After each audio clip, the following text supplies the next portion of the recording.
right, guys. How are we doing? Oh, this is stiff. This is stiff mic stand. Let's see here. Kel's talking about therapists. Yeah, right. Therapists. Therapists. I hate therapy. I am going though. You gotta go to therapy when you look like you smoke Cheetos. You know what I mean? No, but I was always really reluctant. I was always really reluctant to go to therapy because, I never had, like, mental health issues my whole life. I was always, like, real reluctant. Like, I'm a man. I don't need that shit. But I was living out in Utah, and I ended up suffering a traumatic brain injury when I was out there. And after suffering that, I started having some mental health issues that followed. So I was like, you know what? Let's go to therapy.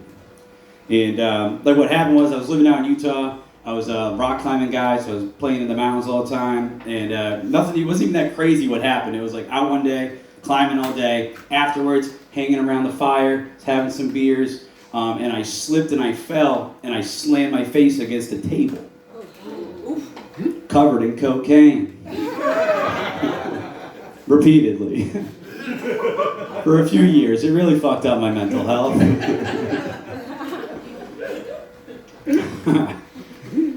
Kels is right. I'm a white guy. I like eating ass. You know what I mean?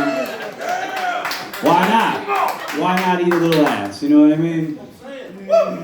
Like if you gotta stop and get some gas, might as well go get a hot dog. I don't know if that analogy really makes any sense, but that's what I'm saying. But I don't like anything. I don't like my butthole played with. I really don't. Like, I'm not into it. You know what I mean? Guys' buttholes are not really that pretty. I don't even like anal sex that much. I mean, wise man once said, there's poopy in there. You better be careful. What else did I want to say to you guys? I'm a Navy veteran. That's cool.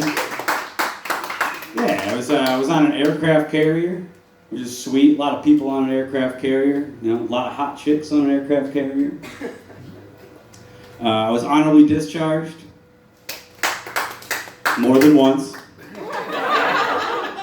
I was fucking on the boat. I'm just kidding. I was just jerking off on lookout watch. Anchors away. But I'll be honest with you guys, it's probably like one of my best orgasms of my entire life. That wasn't inside of a woman, you know? Because you're up there, you're looking out, you got F-18s taking off, you got jet blast hitting you in the face, you're like, America! It was coming red, white, and blue.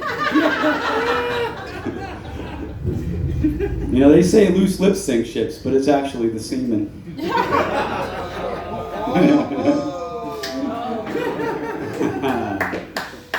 I got problems, guys. I got problems. You guys got problems? Yeah. That's what life is, right? You get a problem, solve a problem. Get another problem, solve that problem. That's life.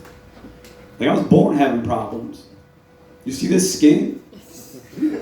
You know that thing outside the sun? Pretty problematic for a guy like me. I hate the summertime. Everyone's like, woo, Kev, let's go to the beach. You guys like the beach?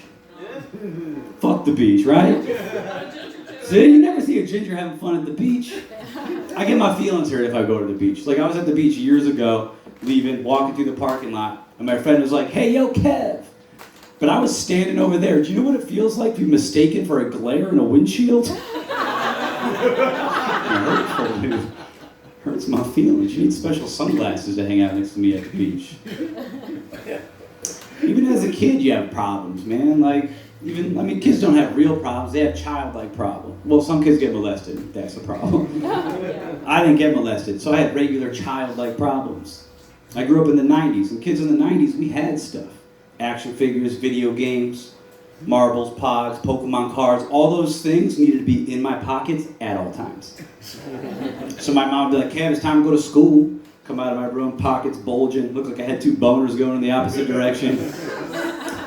She'd be like, Kev, there's too much stuff. You gotta put stuff back. So I go to my room, empty my pockets. Like, damn it. Little Kev had a pocket problem. I needed bigger pockets. So I spent all summer trying to solve this problem until I found Jenko jeans. Yeah, you guys know these pants. Giant parachute jeans, even bigger pockets. Like you could fit a universe in those pockets. So I was real excited, I went to a friend's sleepover party in the summertime, showed up with my new pants on. They were like, damn Kev, those pants are sick. I was like, yeah, check this out. Action figure, video game, action figure, video game controller, N64, $5 foot long. Chow time, boys. Yeah, pocket problem solved.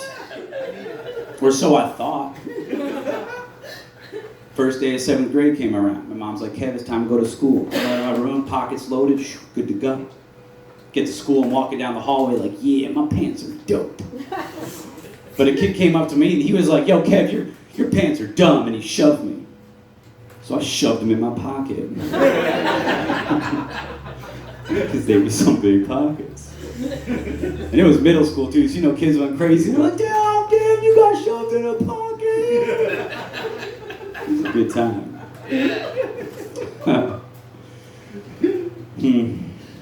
Where do you go from there? Pocket problems.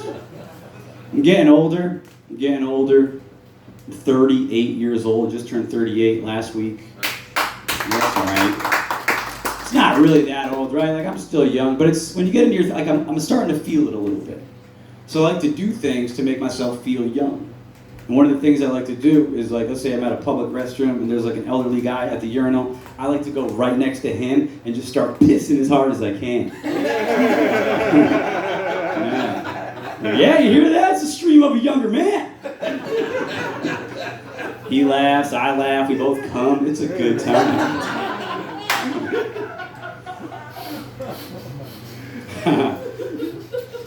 I feel like when I got into my 30s, like it's old enough, like I could start looking back at my life and being like, this is how I've been living my life.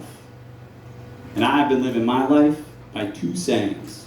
1, I can do or be anything if I put my mind to it. 2, nah. Things will work out. Which, come to find, is a reckless way to live your life. Because I put my mind to being a lot of stuff. Like once I was like, I want to be a professional novelist. I started typing, and I realized I don't know how words work. Yeah. But I was like, I had the GI Bill from being in the military, so I was like, okay, I'm going to go to school for English, learn how to write, then write a novel. That'll work out. So I go back to school for English. I'm all excited, 30-year-old, going back to school. Gonna be a bunch of chicks, liberal arts degree. I'm like, yeah. Get my new school clothes and everything. I get to my first day of class. I'm in class and I'm like, hey, how are we gonna get A's talking to this girl? She's like, how old are you? It's like, damn it, I should have wore these Jenko jeans. Giveaway. It was crazy, man. I was like, but I was motivated. I was there to learn how to write, to get straight A's. So I get my first reading assignment. I go home. I go through that thing word for word. Get to class discussion. Start listening to the other kids in class. I'm like, shit. I think I read the wrong thing. Nope. Turns out I just didn't really know how to read. My reading comprehension, 0. The teacher got to me and she's like, Kevin, what did you think of the reading? And I told her. And she was like, that's a very interesting perspective.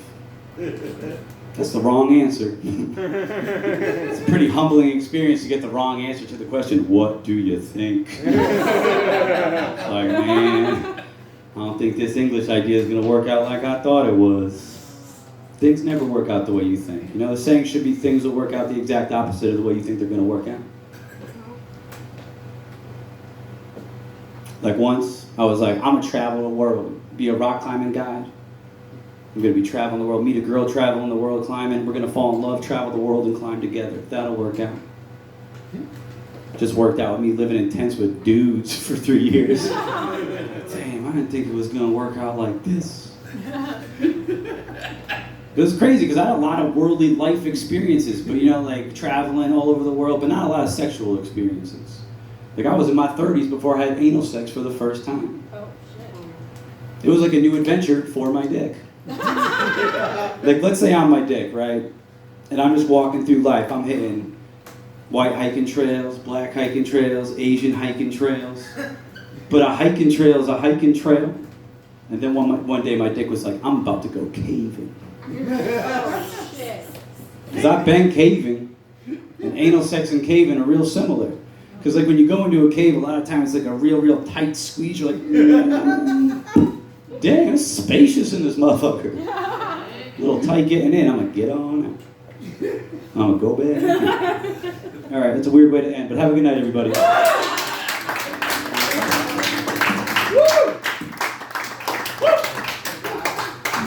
All right, give it up for Kevin Doty one more time.